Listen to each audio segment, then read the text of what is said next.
Welcome to the Plaid Sheep Oracle. This is a collective reading. I tried to do it yesterday, but I think I didn't have the right deck. There's a deck that came late yesterday, and I didn't have it yet, and so it was really gibberish. But now I see, and it's a great reading, I think. So the deck that needed to come was this Fairy Tale Heroine Oracle, and the author of the deck and of the ideas is Sharon Blackie, who you may know. She's done some great work on myth and fairy tales, and particularly women in them, and the women's journey as different from the man's hero journey. And so this is the Fairy Tale Heroine, and it's divided into 4 suits. There are tasks and tools and places and people, creatures that you might encounter along the way. And we have some of each showing up here. So the primary card is this solving card. And this is a frequent theme in fairy tales and myths. There are tasks that Psyche has to do, and they kind of involve solving issues. Like, how does she get into the land of the dead to get some of Persephone's face cream and get back out? Vasilisa in the Baba Yaga stories has various tasks and things that she has to solve, figure out how to do it, collect all the seeds.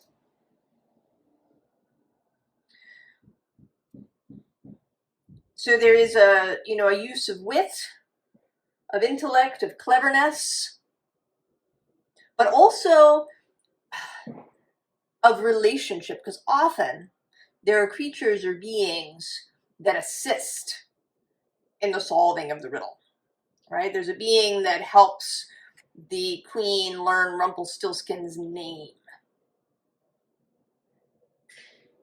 right? There are forest creatures that help Vasilisa because she's been kind to them.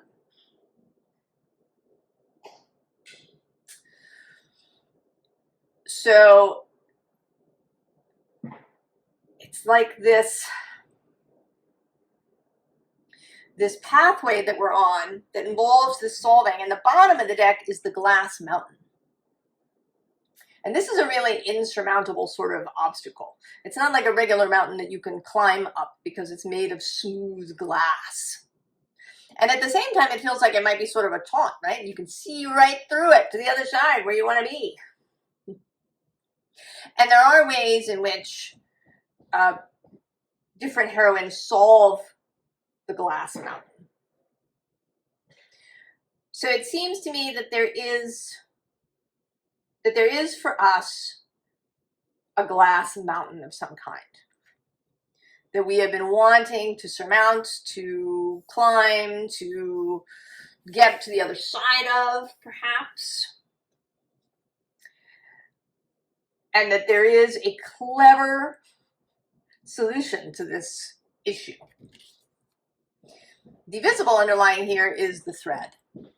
So the thread that you follow, there's thread that shows up in lots of stories too. There's a ball of thread that a heroine throws in front of her to show her her path. There's the red thread given to Theseus so he can get into and out of the labyrinth. There's the thread of life spun by Clotho and then cut eventually by Atropos. What is the thread that you're following?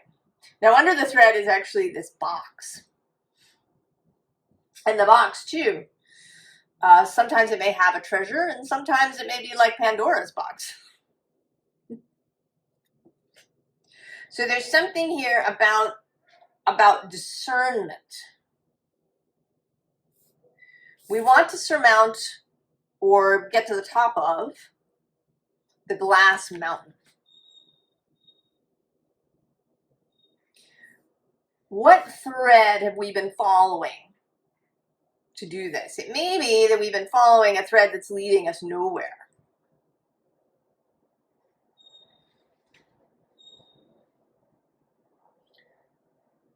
And I think that this reading is wanting to help us to get the right thread. So we have the emotional. This is the first card in the suit of water. It is like the Ace of Cups. And right below that, mental clarity. So mental clarity is dependent on the heart and on the emotional body, the emotional life. You will not think clearly if your emotions are in a royal or if you've been repressing your emotions. Repressing your emotions leads to repressing information. We receive information through the heart, through the emotional space. And if you cut that off, then you're not going to have clarity. You're going to be missing information. The underside has insight. And it seems very appropriate, of course, that this should be coming out now. We are approaching the eclipse space. The first happens on September 7th. It's the full moon in Pisces, about 15 degrees of Pisces and Virgo. We just had the new moon in Virgo, the first of two, at 0 degrees of Virgo.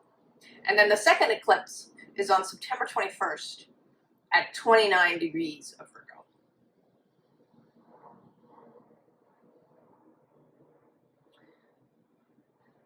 So it feels very much like something that is kind of both resolved and opens up. All right, because we start with Virgo and we end with Virgo, but it is a new moon.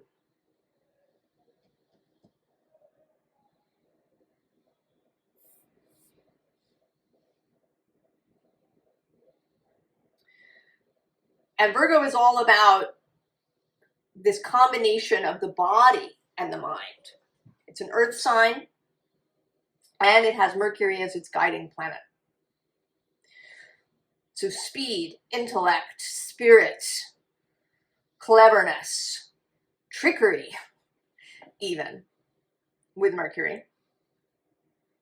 Also paradoxes and weird things. You know, Mercury has, he goes around the sun very fast, only 88 days. The Mercurian year is only 88 days. He takes longer to get through the zodiac because of retrograde motion. But his actual orbit is 88 days. But then his internal rotation is really slow. So one side of him faces the sun for a really long time. I don't quite know how it is, but it's a long time. And then, you know, and then it flips, but it's a long, so his revolution is fast, but his rotation is slow. It's tricksy. And it's this ability to hold two things at once. We talk about that a lot here on this channel.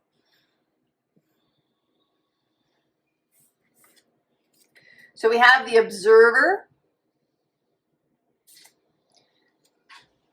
You know, really taking the time to see. I've certainly been working on this myself. I have an Aries sun, and I do have a tendency to kind of speed through things.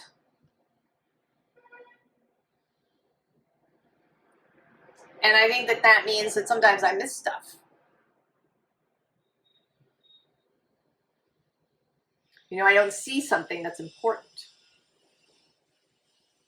So there's observing closely. And then we have the unfolding.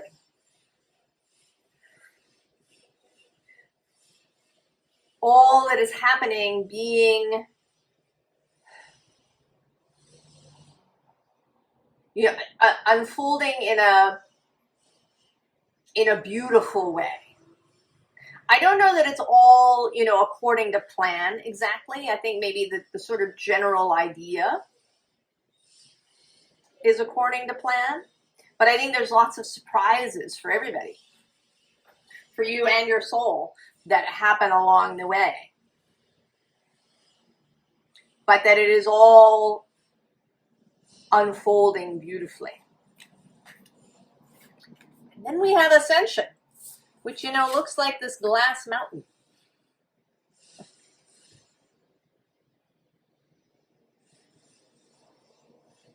So ascending to the top of the glass mountain that has been maybe vexing us for a long time. We may have, you know, individual problems that are relatively new or short-lived, but they're all part of a pattern that began at the beginning of your life. And you may be seeing some of that too, how things fit together, how, you know, issues or events that seemed, you know, completely different or far away from one another actually have something in common and are all part of this, right, this thread. So here we are at the top of the mountain. And this is Heroine, which is, this is longing for home and homesick for the stars. But Heroine is actually homesickness for a place that you maybe never knew. So it's a kind of clairvoyant or psychic homesickness for something that you haven't yet really experienced in this life. And that's a little bit of the feeling we've been having too, of coming home, of reaching back to the true self. Right? That this, when we reach the top of the mountain, we can see. Right below that, we have clear waters with clear vision. Confirmation, right turning, opportunity. Below that is this mist. You know, it could be, right, you've seen that with really tall mountains. They kind of poke out from the cloud cover or the mist cover.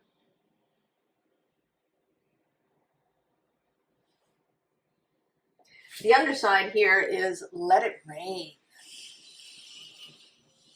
Allowing what is, inevitability, trust. So that the insight comes with trust.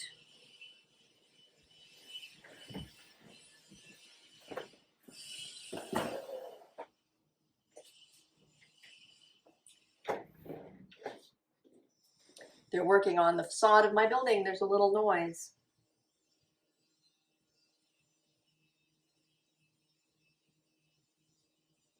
So trust in the unfolding.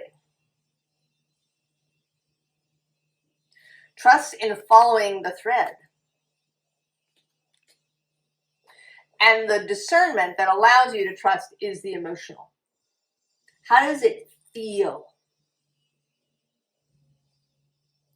If you've been working on your compass, sometimes our compass, right, gets distorted. And we think we want X, Y, or Z. Because our compass seems to be pointing that way. But when we really get back to knowing how we really feel, when we can discern what is, you know, a sudden trigger to something and what is, you know, the feeling that's wanting to open up under that, then we can get our compass back in alignment so we know where true north really is. Atlantis. Keep the big vision. Stay in alignment as you grow. And then there's this I'm sorry. Defenselessness, righting past wrongs, uprooting. It feels more like, you know, maybe integration. Right? There's these two sort of human figures, and then there's these two faces underneath. So the integration with the wider self. You may need to forgive your wider self. I've certainly felt that. Right? The wider self dropped you into the family you were in, into the situation you were in. You might also need to forgive yourself, to release resentments towards yourself or others. The waterfall. Inner power, unbridled confidence, claiming your place. So divesting yourself of anything that, you know, kind of makes you feel shame. There's actually this, if you've ever watched Stargate Atlantis, there's an episode where one of the characters gets kind of rapidly evolved by a machine. And his body can't take it. And he's going to die. But his other choice is to ascend to, you know, kind of a higher plane of existence, to leave his body. But he's got all kinds of hang-ups and stuff. And he's really in his head a lot. And one of the other characters tells him to release the burden, right? The burden of inadequacy and shame. You know, does he maybe feel he's not deserving of ascension? So any of that, you know, kind of 10 of Wands kind of stuff, right? When you drop all that, you come here. And then to here, I remember. Soul plan, the fated life versus the destiny life. And that's interesting, and I'll say why it's interesting in a minute. When we get there. Right? Finding the way. And it almost feels to me like you reach the top of this mountain, and then there's a full kind of opening and remembrance.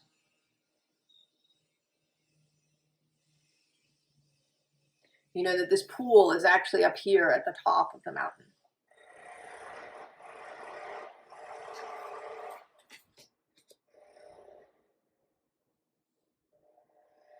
So then we have the moon, and at the bottom, the sun. So that seems to me a direct reference to the eclipse season. Virgo is also a sign that can veer into perfectionism. And perfectionism is different than excellence or doing your best. You know, of mindfulness, of care. Perfectionism, needing something to be perfect, you know, is a kind of fearfulness, or perhaps is associated with shame.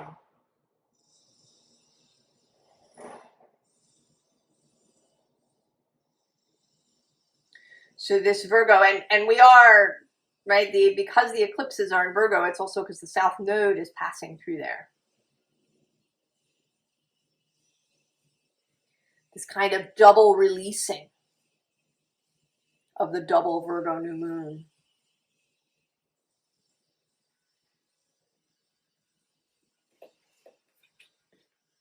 Below the moon is the Four of Fire. Really relaxed, at peace, at ease, you know, perhaps at the very top of the mountain.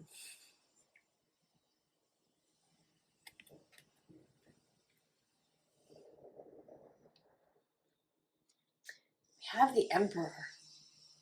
And he's looking very, you know, he comes out differently at different times for me. And today he's looking very serene. And he seems to have a long gaze, you know, that he's looking off into the distance. You know, maybe seeing the thread further, perhaps, than he has before. I mean, he can't see it to the end. But maybe, you know, he's seeing it, you know, before you could only see it up to here, and now he's seeing it all the way out here.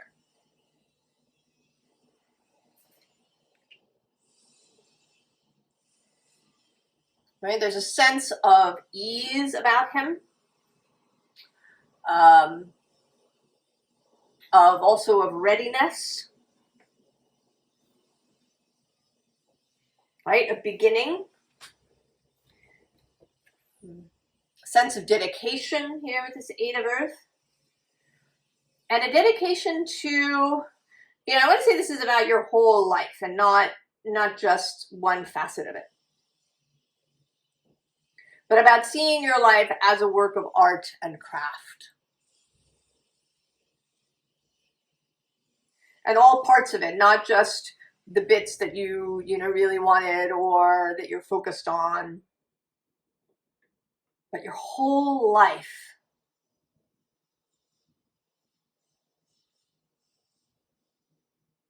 That there's a beauty and a satisfaction and an interest and a curiosity and a desire for excellence, but not perfection.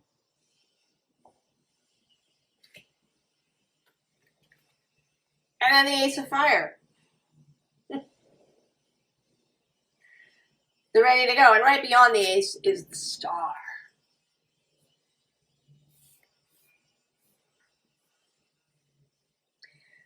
Coming down off the mountain.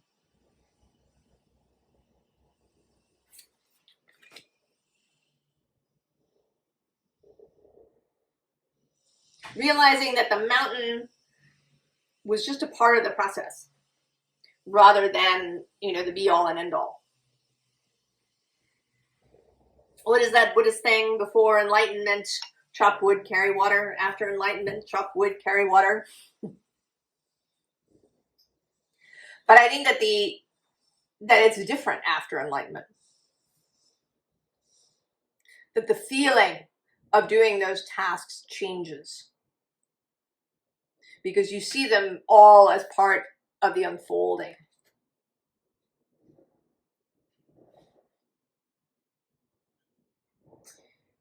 So this deck is the Inner Temple Oracle. So there's a bunch of chambers, and here is the Chamber of Transformation. And on the underside is the Chamber of Power. Pluto showing up.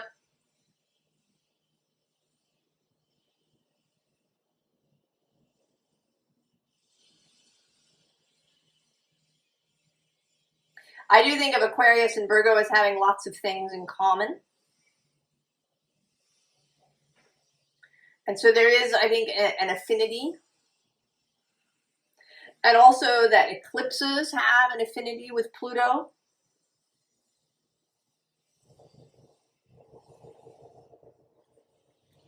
Now these next three cards are interesting. So this deck has these cards that have two sides. And I wasn't sure, you know, I don't take reversals. I shuffle in a way that doesn't generally turn cards over. So I was curious how, it would be. And I can see that here we're talking about choices. We have the mystic and the machine.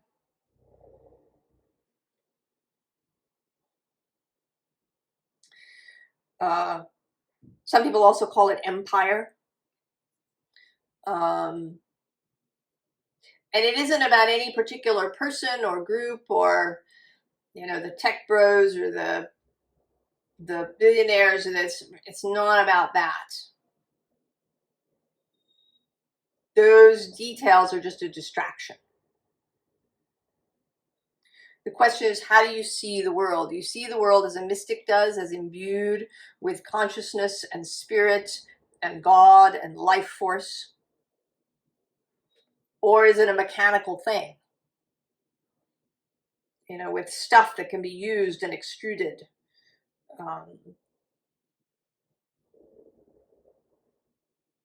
And do you find yourself kind of flipping back and forth? Are you a mystic at home and then you embrace the machine at work?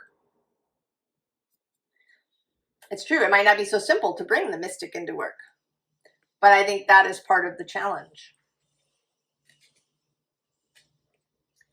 And then we have freedom versus trapped.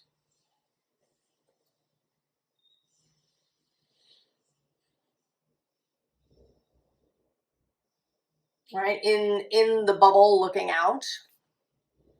It's actually similar. There's a boundaries card in the Queen of the Moon Oracle that's like that. Have you encased yourself? You may have encased yourself for the purposes of protection, but yeah. And then of course we have plenty and scarcity.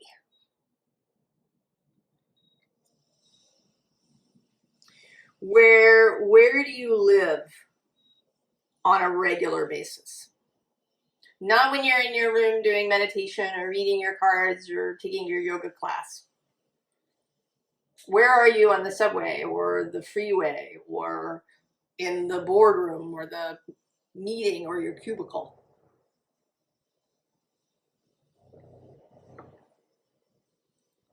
There is no separation. You can't really cut those things off from each other. It won't work.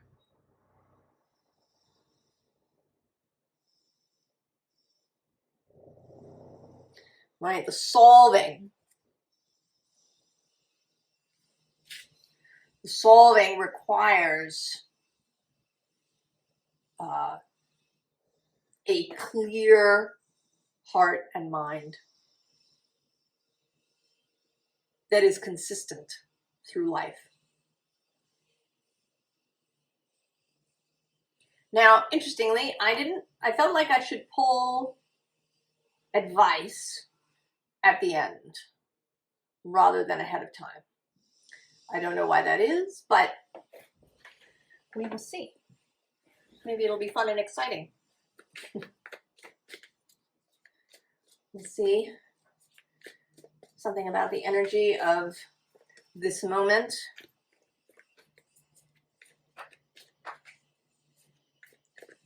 That we have this real opportunity here because, next year we have that meeting of Saturn and Neptune as 0 Aries. There is going to be change. It may not be sudden. We don't know. Well, we're going to find out what unfolds, but that we can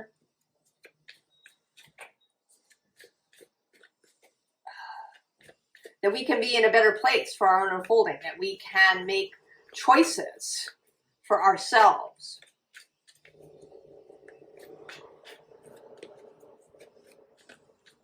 As it all unfolds, that benefit us and benefit others.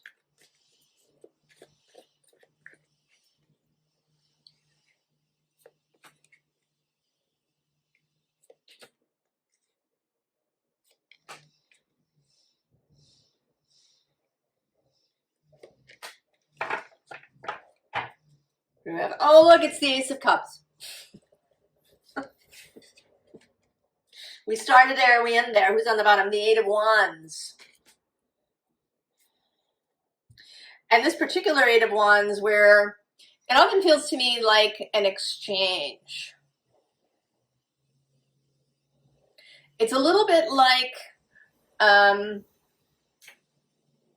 Odin hanging in Yggdrasil.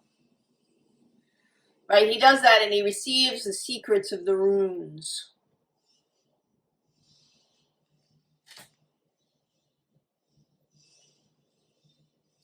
Who's under there? Oh, it's the Two of Wands, of course. Oh, and the Magician. And then the Emperor. And there we are, Virgo, Queen of Pentacles, and the Wheel of Fortune. Oh my goodness, and the Lovers. And I'm going to go one more with the King of Wands. And then the Nine of Cups. So what do we have? Oh, the Tower. You know, when I was pulling the cards from this good tarot, I had a little moment of indecision between this card and another, and I had a look, and it was the Ace of Fire, which I chose, and the other card was the Tower.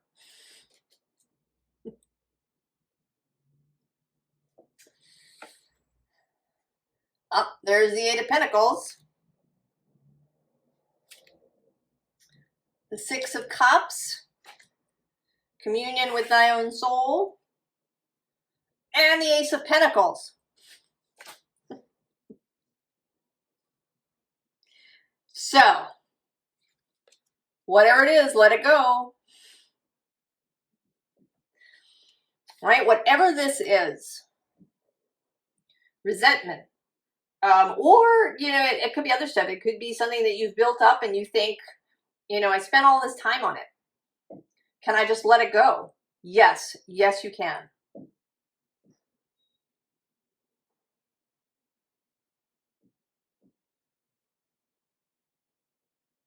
Or habits or beliefs, whatever it is. Let it go. Uranus's contribution to this moment, he was square the first Virgo new moon, and he will be trine the second Virgo new moon.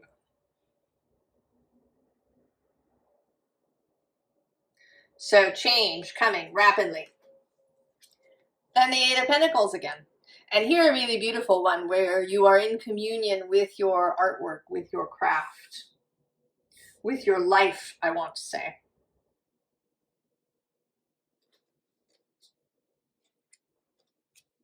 And then there's the Six of Cups, which for me, this card is about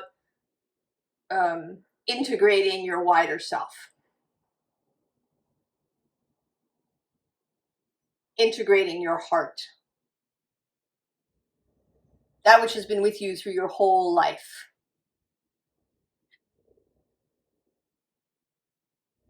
That kind of soulmate.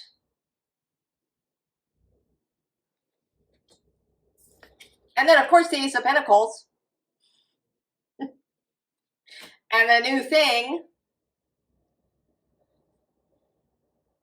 You know, actually, I didn't say, and I'm being reminded of it now, that in this card it says the Fated Life versus the Destiny Life, and that's actually a card in this deck.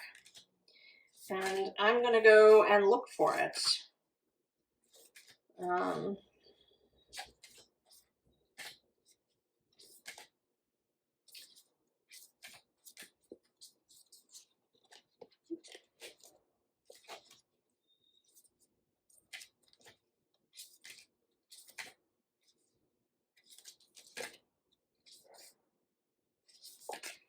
A little hard. That's a new deck. They're a little hard. Oh, there it is.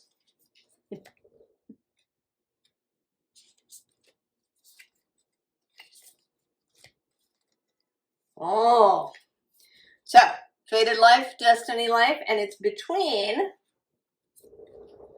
masculine and feminine. And the masks we wear. And there's an interesting thing here, right? Sun and moon. kind of sun and moon.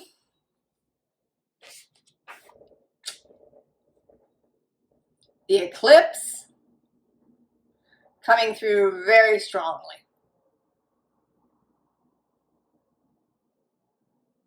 And what will be revealed. There are folks who say that eclipses hide things. I personally think that eclipses reveal things. Even a solar eclipse. Right? The sun is hidden, but often when you reduce the light, something may become more visible. Sometimes too much light will wash out. I mean, you could see it here if you've seen any of my readings when there's a strong morning light coming through here. It blasts everything. You can't see the details in the cards on the screen.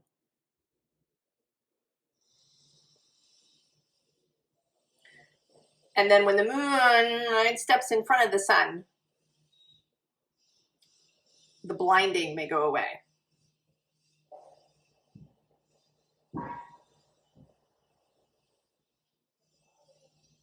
And then with a lunar eclipse, and this is a full lunar eclipse, there is something about the Earth sort of taking center stage, right? Because it's the Earth's shadow that covers the moon.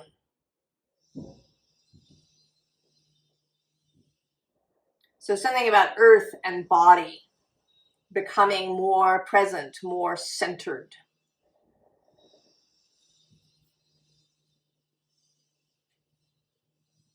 So this is your moment, our moment. So much possibility here in this coming eclipse.